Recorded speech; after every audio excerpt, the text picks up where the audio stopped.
जैसा कि आप सबको पता है, एसएससी जेई प्रीलिम्स का जो एग्ज़ाम है वो कंप्लीट हो चुका है। आप सभी लोग जितने भी स्टूडेंट एग्ज़ाम दे रहे थे उन्होंने बहुत मेहनत किया। लिटरली बता रहा हूँ, आप लोगों ने बहुत मेहनत किया, दिन रात जग करके मेहनत किया है और आपने एग्ज़ाम दिया। अब जब एग्ज़ाम दिए होंगे तो यहाँ पे 3 कैटेगरी का स्टूडेंट होगा। एक स्टूडेंट ऐसा होगा जिसका एग्जामिनेशन बहुत अच्छा गया है सर, सिलेक्शन के चांसेस हाई हैं सर, मेरा सर कटअप जो भी जाएगा उससे प्लस ही मार्क्स आ रहा है सर, उसके रेंज में आ रहा है, मतलब सर मेरा सिलेक्शन प्रीलिम्स में पक्का है सर। दूसरा कैटेगरी ये होगा सर जो सर मेरा अभी सर 50-50% है, हो भी सकता है नहीं भी हो सकता है। ये ऐसे स्टूडेंट हैं जो कटअप पे डिपेंडेंट है, जो अगर कटअप 150 या 155 आया, मान लेते हैं एक एग्जाम्पल के लिए। अब ये तो आप लोग बताओगे, जब आप बताओगे जो हम कितना अटेम्प्ट करके हैं, सारा एनालिसिस होगा, उसके बिहाफ पे मैं कटअप प्रेडिक्ट करूंगा, एनालाइज करूंगा जो कितना हो सकता है। मैं अभी जस्ट आप बोल रहा हूं जैसे 155 होगा, 156 होगा, मान लेते हैं इतना इलेक्ट्रिकल कटअप रहेगा, तो आपका हो सकता है उस रेंज में 2-4 मार्क्स इधर उधर आएगा, तो आप उसमें भी चले जाओगे, सिलेक्शन के रेंज में चले जाओगे, या फिर आप सिलेक्शन के बाहर चले जाओगे। ओके, तो उसका सर अभी 50-50% है। उन्होंने बहुत कुछ जर्नी में सीखा है। और तीसरा स्टूडेंट, ऐसे स्टूडेंट होंगे ना सर, इस बार नहीं होगा तो बेटा इस बार नहीं होगा तो परेशान नहीं होना है। देखो, गलती हुआ है ना, तो मेरा पर्सनली मानना है, अगर आप कोई काम करने जाते हो ना और आपसे गलती हो जाती है ना, तो इसके बाद गलती करने के बाद आपके पास 3 रास्ते बचते हैं। गलती हो जाती है, इसके बाद 3 रास्ते बचता है। कौन कौन सा सर? सबसे पहला रास्ता यह है जो आप सबसे पहले गलती को एक्सेप्ट कीजिए। यस सर, मुझसे गलती हो गई, कोई बड़ी बात नहीं है, हम इंसान है, हम ह्यूमन बीइंग है, सबसे गलतियां होती है, सबसे गलतियां होती है। तो सबसे पहली बात, आप इस गलतियों को एक्सेप्ट कीजिए, यस सर मुझसे गलती हो गई है। दूसरी बात ये, जो आपको उस गलती से सीखना है। जैसे सर जब हम तैयारी किए तो तैयारी के दौरान हो सकता है सर हम टेक्निकल वाले पोर्शन पर ज्यादा ध्यान दिए, कोई हो सकता है सर टेक्निकल वाले पोर्शन पे पढ़ने पे हम ज्यादा ध्यान दें सर, क्वेश्चन प्रैक्टिस नहीं किए। किसी के साथ ऐसा हो सकता है सर हम प्रीवियस ईयर क्वेश्चन नहीं सर ट्राई किए ज्यादा। किसी के साथ ऐसा हो सकता है सर हम टेस्ट सीरीज अटेम्प्ट नहीं किए। किसी के साथ ऐसा हो सकता है सर हम सब कुछ पढ़ते तो गए सर, लेकिन मैंने रिवीजन इंगेज नहीं किया, जिसके वजह से मेरा स्कोर उतना अच्छा नहीं रहा सर जो कि मैं सिलेक्शन ले पाता।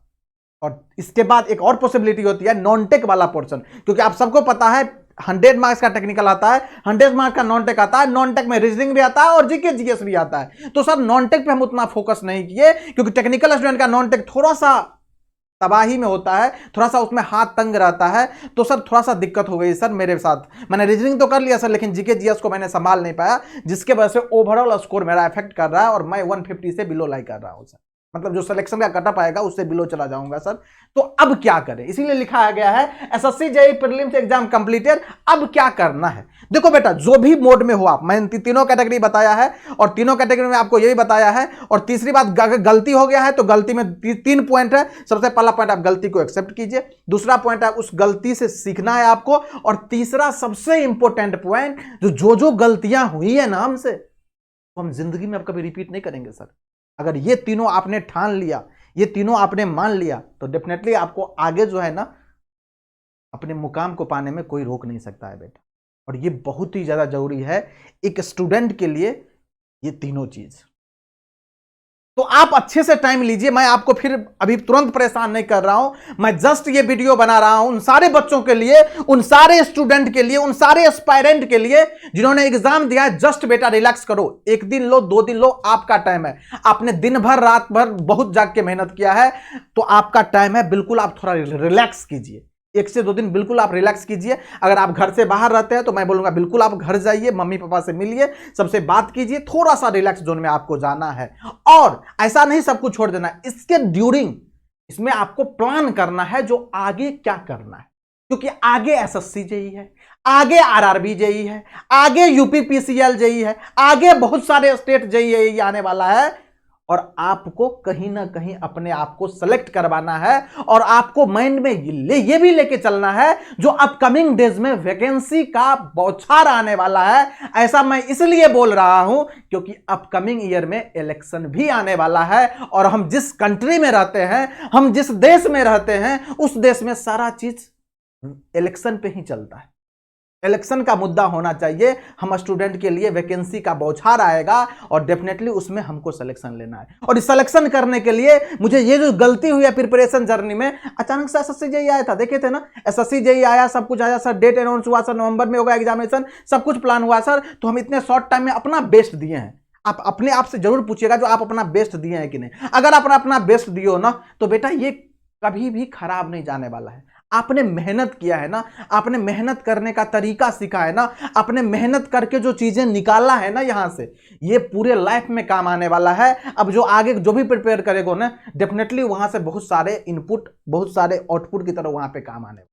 इस बात को याद रखिएगा आप लोग। तो बिल्कुल आप लोग टाइम लीजिए और आप लोग सोचिएगा जरूर अच्छे से, और कमेंट बॉक्स में जरूर बताइएगा आप लोगों ने एसएससी जेईई प्रीलिम्स एग्जाम में कितना अटेम्प्ट करके आए हैं, हाउ मच अटेम्प्ट, कितना अटेम्प्ट करके आए हैं, क्या लग रहा है आपको, कितना अटेम्प्ट करके आए हैं, जरूर बताइएगा। सर ऐसा क्यों पूछ रहे हैं आप? मैं ऐसा इसलिए पूछ रहा हूं जिससे कि मुझे एक अच्छे एनालिसिस करने में आपका कटअप क्या होगा। वैसे मैं लगभग 200 प्लस बच्चों से बात किया हूं, सच बता रहा हूं, ये 3 दिन में 200 प्लस बच्चों से बात किया हूं, बाकी और भी बच्चों से मैं बात करूंगा। मुझे जितना बात हुई है उससे तो डेफिनेटली श्योर है जो 150 प्लस ही कटअप जाएगा बेटा।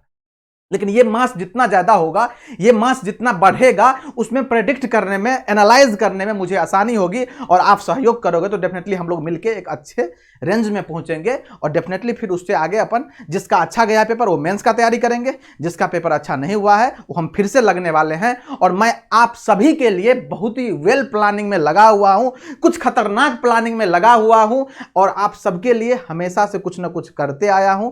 डेफिनेटली इस बार भी करते आऊंगा और करूंगा। बस आपको रुकना नहीं है, आपको पैनिक नहीं करना है, आपको परेशान नहीं होना है। जिंदगी है यार, एक एग्जाम कैसे डिसाइड कर लेगा हम कैसे जिए? कर सकता है क्या? आप ही बैठ करके सोचना एक बार। ऐसे ही होता है सर, देखो ना, हर किस इंसान के लाइफ में उतार चढ़ाव नहीं आया, ये बताओ ना, किसको एक बार में मंजिल मिल गई है, ये बताओ ना। तो आपको कोई भी परेशान नहीं होना है, कोई भी टेंशन नहीं लेना है, ज्यादा लोड मत लेना। जस्ट एग्जाम था एसएससी जेईई, ऐसा नहीं है ये मेरा लाइफ का अंतिम एग्जाम था, इसके बाद कोई एग्जाम ही नहीं होगा सर, यहीं पे सर हम बिखर गए, सब कुछ छोड़ देंगे, ऐसा नहीं करना है आपको किसी भी तरह से परेशान नहीं होना है।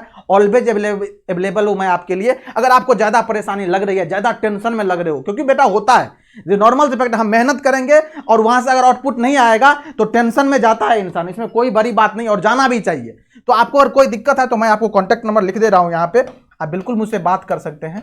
ये रहा कॉन्टैक्ट नंबर, और आप सबके पास होगा भी 8960260025। आप इस पर कॉन्टैक्ट करके बिल्कुल हमसे बात कर सकते हैं, किसी भी तरह का दिक्कत है, ऑलवेज अवेलेबल फॉर यू, कोई दिक्कत नहीं होनी चाहिए आपको। बाकी मैं बहुत ही जल्द आप लोगों के लिए प्लान करूंगा। कमेंट बॉक्स में जरूर बताइएगा आप लोगों ने कितना अटेम्प्ट किया है, ओवरऑल पेपर कैसा रहा आपका। बाकी मिलते हैं नेक्स्ट अपडेट के साथ, तब तक आप लोग जुड़े रहिए, आराम से थोड़ा रिलैक्स किए 1-2 दिन, फिर अपन रीस्टार्ट करेंगे चीजों को और बेहतरीन फॉर्म में लेके चलने वाले हैं। आगे बहुत सारे वैकेंसी है, बहुत सारी बातें करने वाले हैं आपसे, बहुत कुछ डिस्कस करेंगे, ऐसे ही मिलकर करेंगे, मचाएंगे फिर से। ओके, तो मिलते हैं, तब तक आप लोग जुड़े रहिए और ऐसे ही पढ़ते रहिए, ऐसे ही मेहनत करते रहिए। Thank you so much.